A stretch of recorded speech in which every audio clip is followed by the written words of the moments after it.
महाभारत रे अनेक योद्धा अछंती, अनेक राजा अछंती, देवता माने भी अछंती।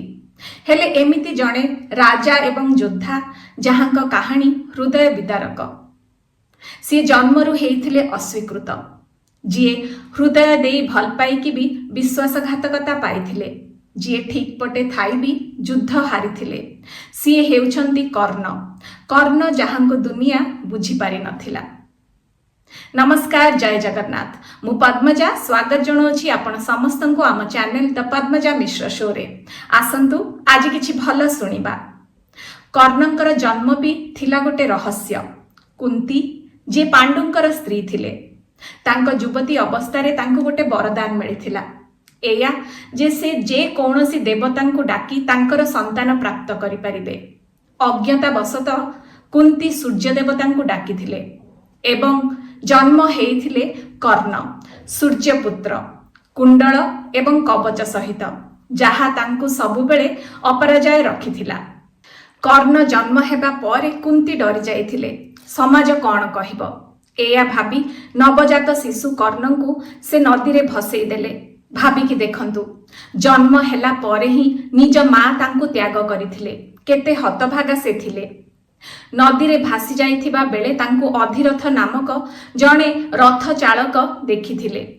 अधिरथ एवं तांकर पत्नी राधांकर कौनसी संतान नथिला, तेणु से कर्णंकु आपणे नेथिले आ तांकर ना देइथिले राधेया। राधांकर पुओ राधेया। बड़ हेई कर्ण योद्धा हेबार स्वप्न देखिथिले। गुरु द्रोणाचार्यंक पाखरे तांकु शिक्षा लाभ करिवार इच्छा थिला। से गुहारी नहीं गुरु द्रोणाचार्यंक पाखरे भी पहुंची थिले, किंतु द्रोणाचार्य तांकु फेरेई देइथिले। काहेकि ना से तो थिले जणे साधारण रथ चालकंकर पुओ। भाबिकी देखंतु, गोटिए मार पेटरु जन्म हेइथिबा अर्जुन गुरु द्रोणाचार्यंकठु शिक्षा लाभ करिथिले, हेले कर्ण शिक्षा लाभ पाई पारि नथिले। खाली सेतिकी नुहे, दिने गुरु द्रोणाचार्य तांकर सबु शिष्य मानकर प्रतिभा देखिबा पाई गोटे कंपटीशन रखिथिले बा प्रतियोगिता रखिथिले।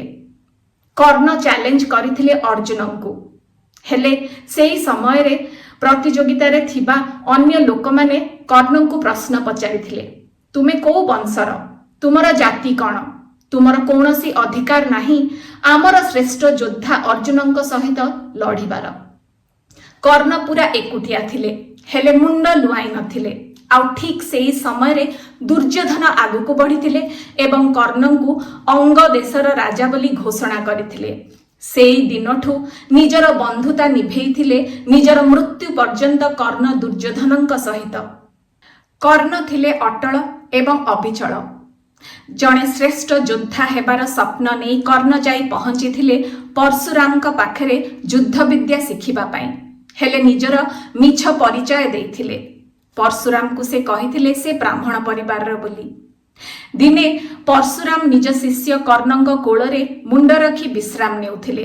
आउ ठीक सेही समय रे गोटे पोक आसी कर्णंक जंघ को काटी देइथिला। बहुत रक्त बाहरिथिला, हेले कर्ण हली भी नथिले, एया भाबी जे तांकर गुरुंकर विश्राम भंग न हो बोली। जेतेबेले परशुराम उठी एया देखिथिले, से जानिथिले जे एई धैर्य कौनसी साधारण व्यक्तिर नुह, एई धैर्य केवल जणे क्षत्रियर। तेणु परशुराम बहुत रागी जाइथिले एवं कर्णंकु अभिशाप देइथिले। अभिशापटी एया थिला जे जेतेबेले कर्णंकु निज युद्ध विद्यार सबुठु अधिक आवश्यक थिबो, सेही समय रे सी निजर युद्ध विद्या भूली जिबे बोली। खाली सेतिकी नुहे, देवराज इंद्र दिने जाई पहुंची थिले कर्णंक पाखरे। कर्ण तो थिले बहुत बड़ दानी। तांकर दान करिबा समय रे देवराज इंद्र निजर बेश परिवर्तन करी जाई पहुंची थिले एवं कर्णंकु मांगिथिले कर्णंकर कुंडल एवं कवच। कर्ण जानिथिले कुंडल एवं कवच दान कले तांकर जीवन संकट रे पड़िबो बोली, हेले कर्ण थिले दानवीर। हसी हसी निजर कुंडल एवं कवच दान करि देइथिले इंद्र देवतांकु।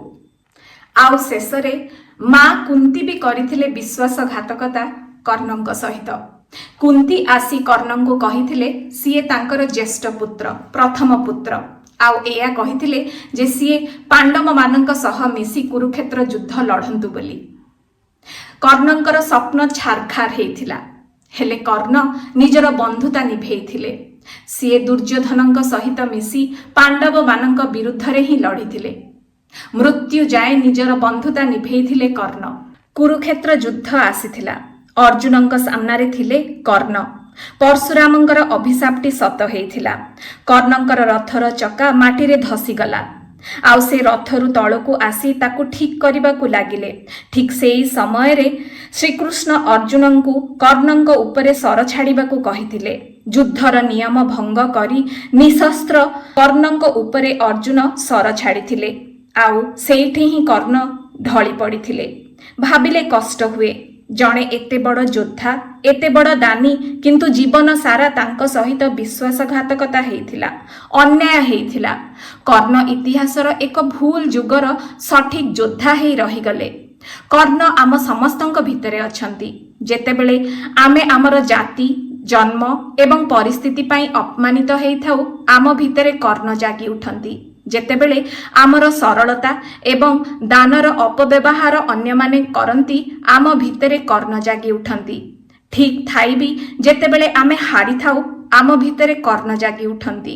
ମହାଭାରତର ଏଇ କାହାଣୀ ଆମକୁ କହେ, ଲାଇଫ୍ ଡଜଣ୍ଟ ଅଲୱେଜ୍ ଗିଭ୍ ଅସ୍ ଜଷ୍ଟିସ୍, କିନ୍ତୁ ଇନଜଷ୍ଟିସ୍ ପାଇ ବି ଯିଏ ନିଜର ଧର୍ମ ଭୁଲି ନଥାଏ, ସେ ଅମର ହୋଇଯାଏ। କର୍ଣ୍ଣ ହାରି ନଥିଲେ, ସେ ଅମର ହେଇଥିଲେ। ଆଶା କରୁଛି ଆଜିର ଭିଡ଼ିଓଟି ଆପଣଙ୍କୁ ଭଲ ଲାଗିଥିବ। ଭଲ ଲାଗିଥିଲେ ଭିଡ଼ିଓକୁ ଲାଇକ୍ କରିବେ, ସେୟାର କରିବେ, ଆଉ ଚ୍ୟାନେଲକୁ ସବସ୍କ୍ରାଇବ୍ ନିଶ୍ଚିତ ରୂପେ କରିବେ। ଆମେ ପୁଣି ଥରେ ଦେଖାହେବା ଆଉ ଗୋଟେ ନୂଆ କାହାଣୀ, ଆଉ ଗୋଟେ ସୁନ୍ଦର ଭିଡ଼ିଓ ସହିତ। ରହିଲି, ଜୟ ଜଗନ୍ନାଥ।